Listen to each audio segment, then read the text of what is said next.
Hey everybody, it's Carla Jarvis, your favorite nurse practitioner from Jarvis Family Medical Services. And today we are on Carla's Corner.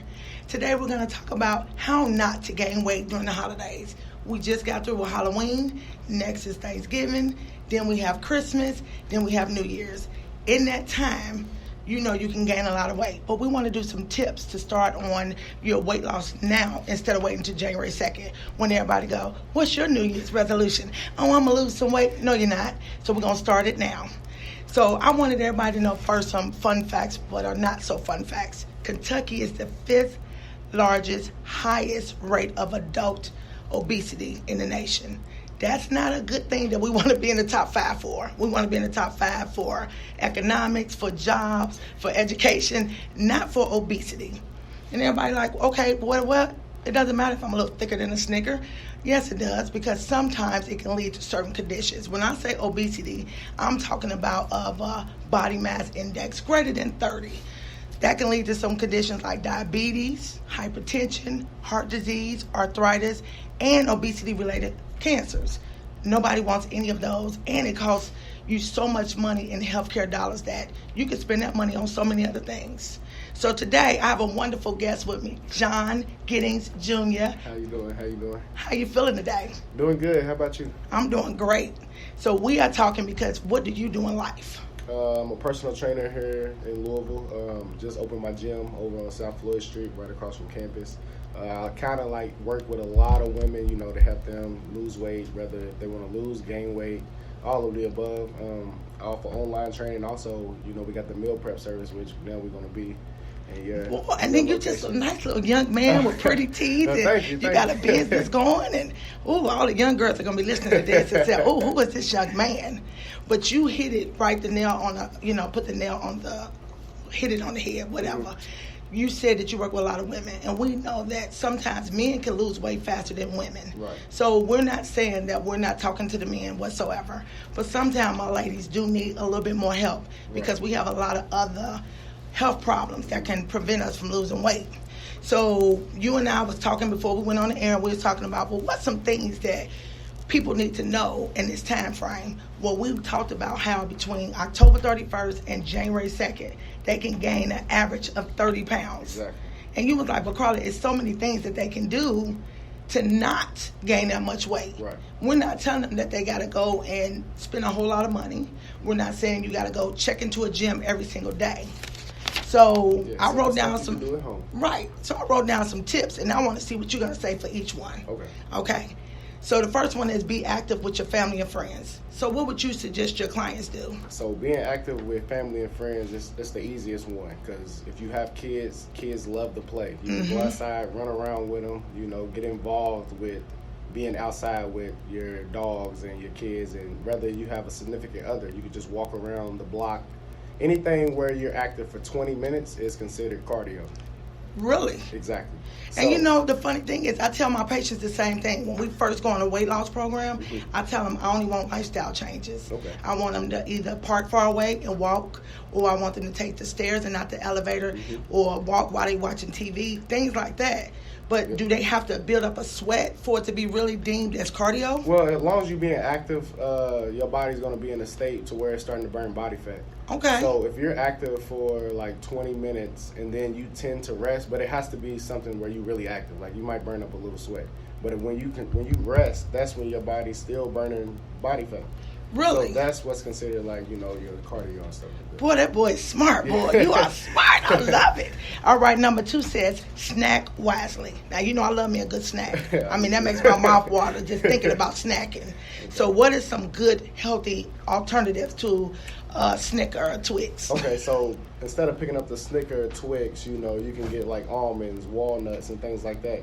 So I know I tell my ladies that work with me no more than like 14 almonds a day, because they're still a fat. It's a healthy fat. Okay. But it also, everybody needs that crunch. That's all they really chasing after. And almonds has a crunch. Walnuts have a crunch.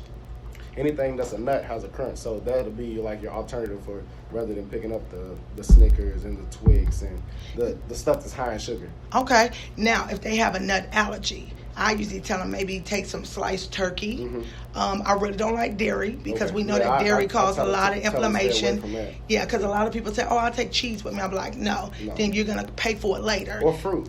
You can do fruit. Yes. Yeah, fruit has a natural sweet, natural sugar. It's a natural sugar, depending on which fruit you're using, such as like apples and things like that. But it's also, it has that crunch, it has the juiciness, and it has that sweetness that's really the void you trying to fill when you come to picking up unhealthy snacks. Okay, and also like low carb, like berries, like blueberries, blackberries, raspberries. I'm big on blueberries. Yes, those are so good for you. Yeah. And again, you want that sweet with that crunchiness for you to feel like you having a snack. Right.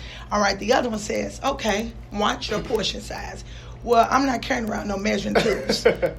How am I going to know what's what? How do I know what's 4 ounces versus 1 ounce? So you can go off like your hand size.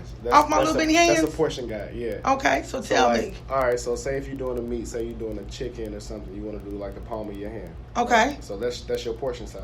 So that's about what, 4 ounces? That's about 3 to 4 ounces. And Okay. if you're doing it for your husband or boyfriend or whatever, you do 2 hands. That's his portion size. Okay. Right? And if you're doing vegetables, it's the same way. So that's how you can do a portion control. And then if you want to eyeball it, you can. But I think it goes into one of your other tips is just like don't go back for seconds. Right. So portion your plate out. If your plate's full, you see no plate, all you see is food, then that's all you're going to eat. Oh, okay. So if they're going to a party or an event, family house or whatever, should they put like little, like 4 ounces of this or a teaspoon, a tablespoon of that? If they're taking it themselves, then yeah. But if you just there, you're not bringing no food, you're not bringing nothing with you, you're just going to eat what's there, then you have to really kind of like eyeball it out. But once you put it on your plate, and say you got a paper plate, a white paper plate, if you see no white of the paper plate, then you know you're done. You don't need to overstuff your plate. Now, how is somebody going to not be rude? Because I'll be offended if somebody come to my house and I just cooked all day and all night, and then they be like, well, I just got this little almonds right here and I got these berries. I mean, but that's the how thing. Can like, that's what's going to come with it. When you chasing your results and stuff, yeah, people's going, oh, that's rude, that's bad. Right. Like, why you doing that? Like, I made all this food, but at the end, you got your goals, just your own goals. Like, nobody's going to reach your goals for you. So you have to do that. So that's when you have to be dedicated, committed to yourself, and be like, hey, I got a goal that I'm trying to chase, and, no disrespect towards you, but I'm kind of important myself, That's right. Well, how some people will say they have a cheat day. So do you believe in a cheat day? I don't believe in a cheat day. I believe in a cheat meal. It ain't a whole 24 hours that I can eat everything I want. No. That ain't no fun, though. No, John. You can't do that but the reason why you can't do that is because if you have a cheat day, it's going to set you back. Because it's so hard to come back from a cheat day. Everybody knows that. Like, right. You eat clean for 5 days, then you cheat for 1 whole day, and you're trying to jump right back to eating clean. It's so hard. So that's why you kind of just want to have a cheat meal. So you set yourself up. You eat breakfast clean, you eat lunch clean, you eat your clean snack, and then you have your bad meal. So that's just going to speed up your metabolism. Okay. And then the next day, you hop right back on the clean eating. Your metabolism's running now. So now you about to cut into that body fat. Now you about to burn extra calories. Now you just said something that a lot of patients ask me.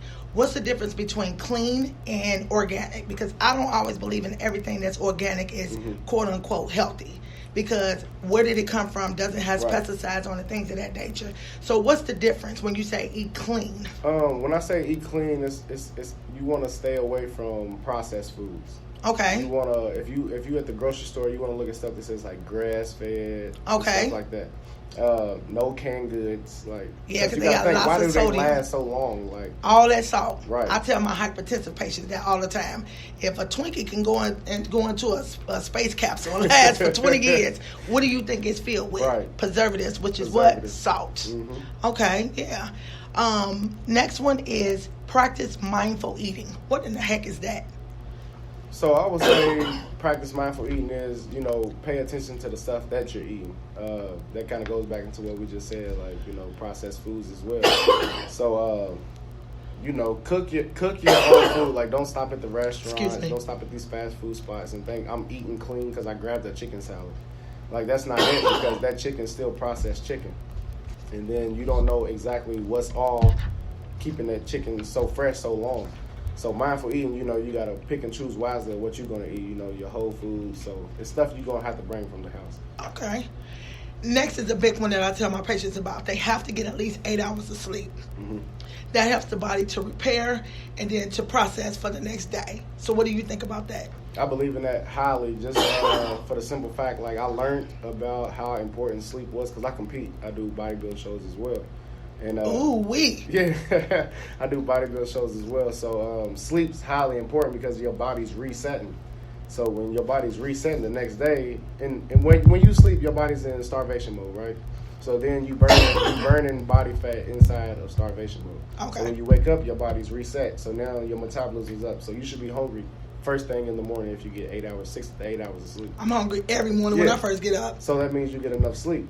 Now, if I'm going to sleep for 2-3 hours, I'm waking up, I'm still full from the meal I ate the day before. I'm not readjusting my body.